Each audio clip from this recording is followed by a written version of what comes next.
வாழ்க வையகம், வாழ்க வையகம், வாழ்க வளமுடன். எப்படி உற்பத்தி செய்ய என்ன வழி? அததான் காயகல்பம் என்ற பயிற்சி கொடுக்கிறோம், இந்த குண்டலி யோகம் என்ற பயிற்சி கொடுக்கிறோம். அதற்கு மேலாக உணவு, உறக்கம், உடல் உறவு, உழைப்பு இவைகளை எல்லாம் ஒழுங்கு செய்து கொண்டு இயற்கையாக உடல் நடைபெறுவதற்கு ஒத்தாசை செய்துகிட்டே வந்தா அதை இழந்ததை புதுப்பிச்சு கொள்றதுக்கு அது தானாகவே இயற்கையாக ஆற்றல் பெருகும்.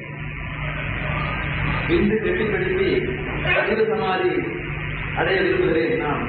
ஆனால் நான் ஒரு 10 பெண்களுக்கு வாழ்வித்து விட்டால் உலகமே இழப்பிருக்கும் படிப்படியாக குறைந்துவிடுந்தானே, எல்லோரும் பிறப்பில்லாமல் செய்ய விடுகிறானே.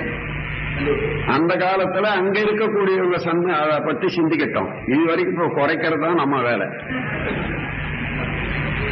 மனத்தின் பலத்திலும் உயிராற்றலை உடலிலும் சோழவிட நாம் திரும்புகிற யோகமே போதுமா? வேறு வழிகள் உண்டா?